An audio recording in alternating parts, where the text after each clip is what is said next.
You turn 65, Medicare is suddenly part of the conversation. Then you see that Medicare Part B comes with a monthly premium, and you start wondering, do I really need Part B? That's a fair question, but before you say no, there are some important Medicare rules you need to understand. Let's start with a number that gets people's attention. In 2026, the standard Medicare Part B premium is $202.90 per month, and the annual Part B deductible is $283. Some higher income beneficiaries pay more. So yes, Part B represents a real monthly expense, and that's exactly why some people consider delaying it. But Part B isn't just another bill. It's the medical insurance side of Medicare. It helps cover medically necessary doctor services, outpatient care, durable medical equipment, certain home health services, and many preventive services. So if you decline Part B, you're giving up an important part of original Medicare coverage. I'm reporting live from outside Social Security here in Baltimore. I've been speaking with several people who are approaching Medicare age, and many are asking the same thing. If they're healthy and rarely visit a doctor, why should they pay for Medicare Part B every month? That's one of the most important questions, because Medicare isn't only about the care you need today. You also have to think about what happens if your health changes later, and whether you'll be able to enroll in Part B immediately, without a penalty or coverage gap. Being healthy today doesn't guarantee you'll stay healthy tomorrow. A new diagnosis, an unexpected outpatient procedure, specialist visits, or medical equipment could suddenly make Part B much more important. That's why the decision shouldn't be based only on how often you currently visit a doctor. Now here's where the answer can change. Maybe you're 65 or older, but you're still working. Or perhaps your spouse is still working, and you have group health insurance based on that current employment. In certain situations, that coverage can allow you to delay Part B without the normal late enrollment penalty.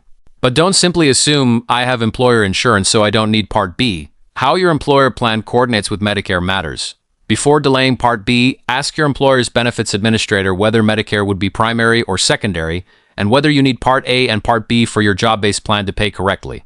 There's another concern I'm hearing here. Several people say they're covered through work, but some work for large companies, while others work for much smaller employers. They're asking, does the size of the employer make a difference when deciding whether to delay Part B? Yes, it can. Medicare specifically warns that if an employer has fewer than 20 employees, job-based insurance might not pay properly if you're eligible for Medicare but don't have both Part A and Part B. That's why checking the coordination rules before delaying Part B is so important.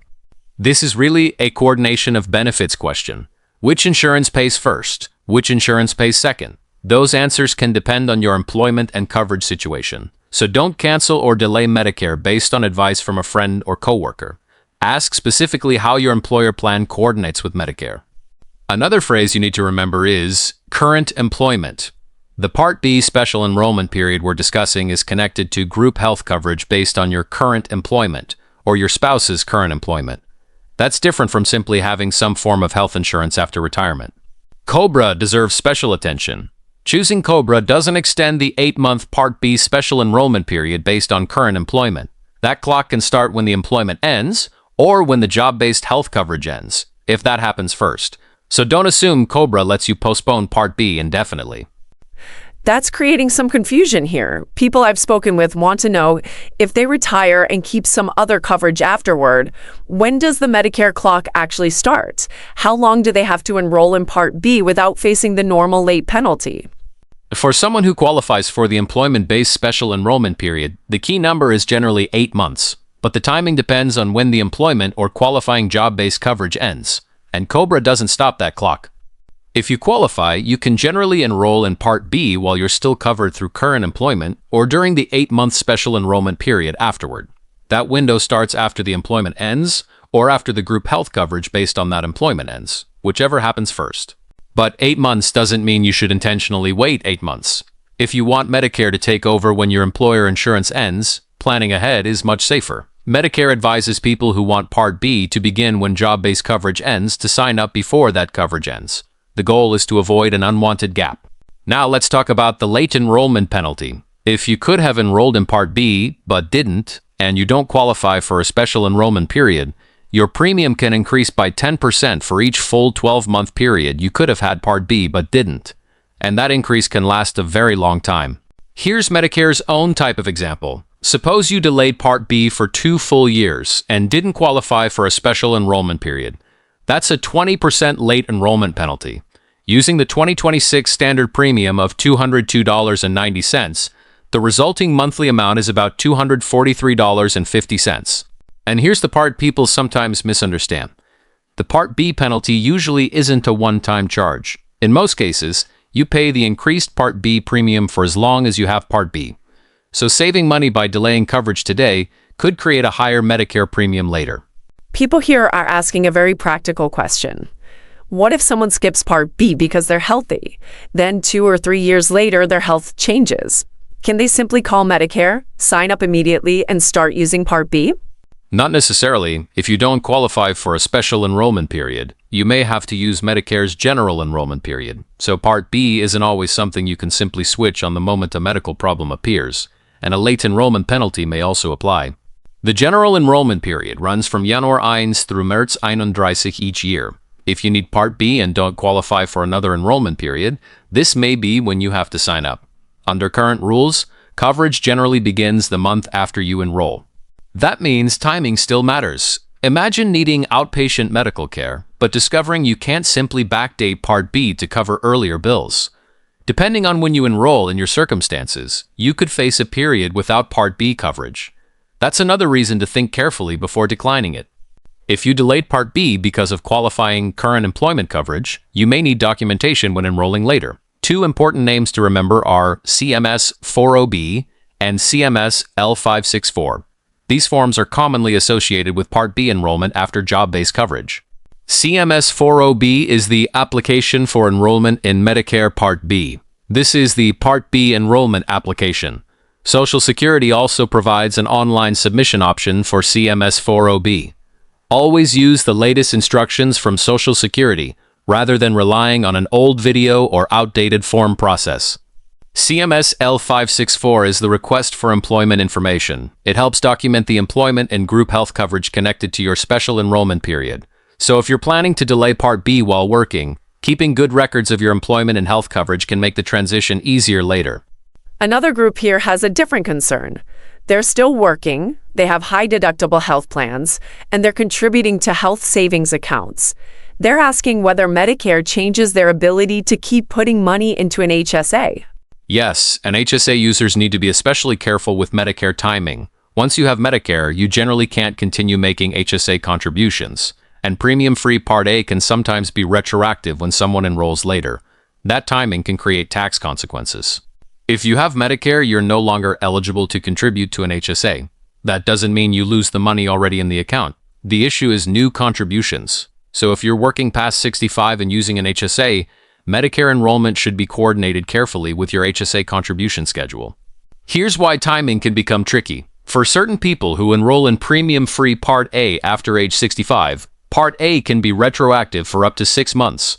That retroactive period can overlap with months when HSA contributions were made. So HSA users should plan Medicare enrollment carefully. But maybe your situation is completely different. You don't have employer coverage. Part B would be useful, but the $202.90 monthly premium is difficult to afford. Before dropping or refusing Part B purely because of cost, check whether you qualify for financial assistance. Medicare savings programs are run through the states. Depending on which program you qualify for, they may help pay your Part B premium. Some programs can also help with Medicare deductibles, coinsurance, and copayments. Eligibility rules can vary by state. And Medicare gives an important piece of advice. Even if you don't think you'll qualify for a Medicare savings program, you should still consider applying. Some states use rules that can be more generous than the federal limits, so don't automatically assume your income or resources disqualify you. There's another possible benefit. People who receive help from their state paying Part B premiums through a Medicare savings program can also qualify automatically for extra help. Extra help reduces Medicare Part D prescription drug costs, so checking available assistance may help with more than one Medicare expense. Here's another question I'm hearing. Some people already have Medicare Part B, but they're considering dropping it because of the monthly premium. They're asking, can someone actually cancel Part B after it has already started? Yes, Part B can be dropped, but this shouldn't be treated like canceling an ordinary subscription. There is a formal process through Social Security. More importantly, you need to understand when you could get Part B again, and whether a future penalty or coverage gap could apply. Medicare says that to drop Part B, you usually need to make a written, signed request through Social Security. If you were just automatically enrolled and received your welcome packet, follow the instructions in that packet if you don't want Part B. Don't simply ignore the premium. Social Security lists CMS-1763 as the request for termination of Part B and certain other premium Medicare coverage. But the paperwork isn't the biggest issue. The bigger question is what happens after your Part B ends, because getting coverage back later may involve enrollment rules and penalties. Think of Part B as health coverage, not an on and off switch. Dropping it today doesn't guarantee you can restart it tomorrow. Your ability to enroll again depends on your circumstances and enrollment period. That's why you should understand the path back into Part B before choosing to leave it. After speaking with people here, it seems the answer isn't simply yes or no. So if someone watching us right now is turning 65, what should they actually ask themselves before deciding whether to delay Medicare Part B? I'd start with 4 questions. What insurance do I have? Is it based on my or my spouse's current employment? When will that coverage end? And if I delay Part B, exactly when will I be allowed to enroll later? Those answers can completely change the decision. First, what coverage do you have right now? Don't stop at the name of the insurance company. Find out whether it's active employer group coverage, COBRA, retiree insurance, or another type of coverage. Those categories don't necessarily create the same Medicare enrollment rights. Second, who is actively working? Is the insurance based on your current job, your spouse's current job, or employment that already ended? That distinction is critical because the Part B employment-based special enrollment period is tied to current employment and qualifying group health coverage. Third, when will your job-based coverage end? Don't wait until the final day to investigate Medicare. If retirement is approaching, start checking your Part B timing early. That gives you time to gather employment records, complete the necessary steps, and reduce the risk of a coverage gap. And fourth, what happens if you change your mind? Will you have a special enrollment period? Could you face a penalty? Would you have to wait for the general enrollment period? Knowing the answer before declining Part B is far safer than discovering it after you need medical care. So the message from Baltimore is pretty clear. For some people with qualifying job-based coverage, delaying Part B can make sense. But being healthy, wanting to save money, or simply having some other insurance doesn't automatically mean delaying Part B is safe. Exactly. The better question isn't simply, can I refuse Part B? It's, what protects me if I do? If qualifying current employment coverage protects your enrollment rights, delaying may be reasonable. If it doesn't, the consequences can follow you for years. Don't decline Part B simply because I'm healthy. Health can change, and Medicare enrollment rules don't disappear when your medical needs suddenly increase. Your decision should be based on your insurance, employment, enrollment rights, costs, and future coverage needs, not just today's doctor visits. And don't automatically drop Part B because the premium feels unaffordable. First, check Medicare savings programs. Check whether you qualify for Medicaid. Look into extra help for prescription drug costs. There may be assistance available that makes keeping your Medicare coverage more manageable. Medicare isn't one size fits all. Before delaying or dropping Part B, check the current rules on MISA.gov and SSA.gov. If employer insurance is involved, speak with your benefits administrator. And for free, personalized Medicare counseling, you can contact your State Health Insurance Assistance Program, also known as SHIP. So, do you really need Medicare Part B? For many people, the answer will be yes. For others with qualifying current employment coverage, delaying it may make sense. The important thing is to understand why you're delaying it, what protects you while you wait, and exactly how you'll get Part B when you need it. Before making the decision, verify your coverage. Check your enrollment window, understand the possible penalty, and investigate financial help if cost is the problem. A few questions today could prevent a much bigger Medicare problem later. If this video helped, subscribe for more straightforward Medicare and Social Security explanations.